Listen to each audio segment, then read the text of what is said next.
I think it was fun to be in the pack, but then once you're by yourself, it just kind of kills you with the wind, and then you start to feel the hills maybe a little more. But while you're in the pack, it felt pretty good. How do you feel compared to like all those trails and stuff that you run? I'm done. It's shorter. My legs feel all right. So, but it's an intense 2 hours, and yeah, you definitely go through the ringer, and the marathon's still pretty brutal. So even though it's shorter, it's hell. So it was a lot of fun though. You were in a pretty good position at certain points, maybe 20 seconds behind that chase pack that was coming at certain points. Did you think you had a chance to qualify later on in the race? I put my hand in the fire as long as possible, and like I thought I positioned myself pretty good through 15 miles or so. But then kind of the big moves started going, and I tried to be patient and was hoping that on some of the descents I could kind of squeeze back up into that pack, but it just didn't quite close the gap back once I dropped off, and then yeah, the wind and kind of the conditions start taking care of you after that. So it was important to stay with the pack, and I kind of got dropped on a move a little earlier than maybe I thought for like the majority of the guys, and I thought things would shake out more around mile 16, and I think things started getting some real surges around mile 13, I felt.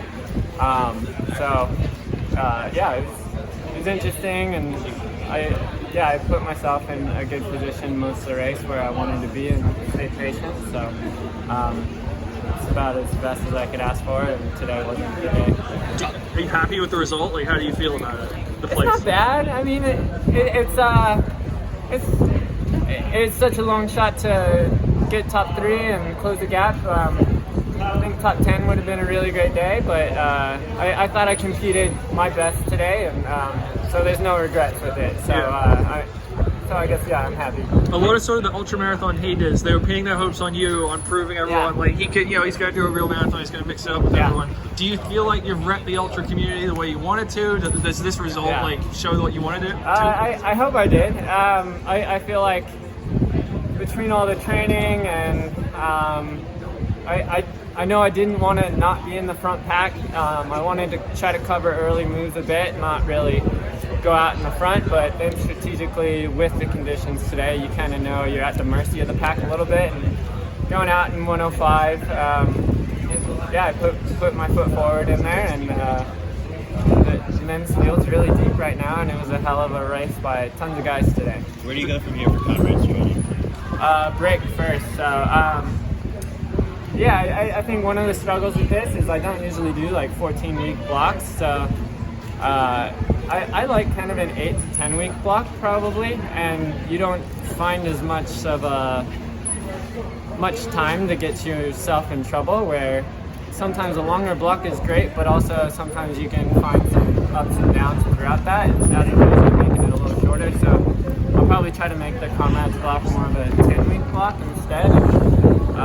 So maybe I'll get on the bike a little and try to take a easy casual march before ramping up for comrades and team.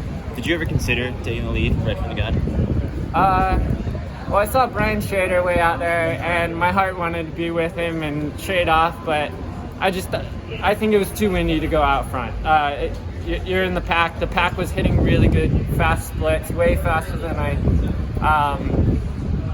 would have predicted for the course. I thought it would run about 3 minutes slow for your PR pace. So Jake Riley running his PR on this course is pretty insane. I think he probably ran a PR by a couple seconds.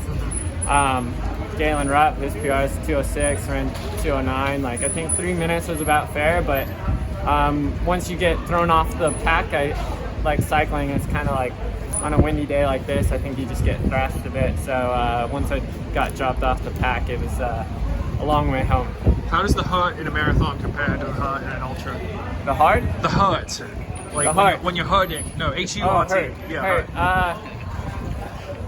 I mean, I found myself in a similar position probably for the 50 mile last year, but I had about 3 hours of that to go. So there you just get real comfortable and you just keep grinding. This one, yeah, it's 2 hours. It's not so bad.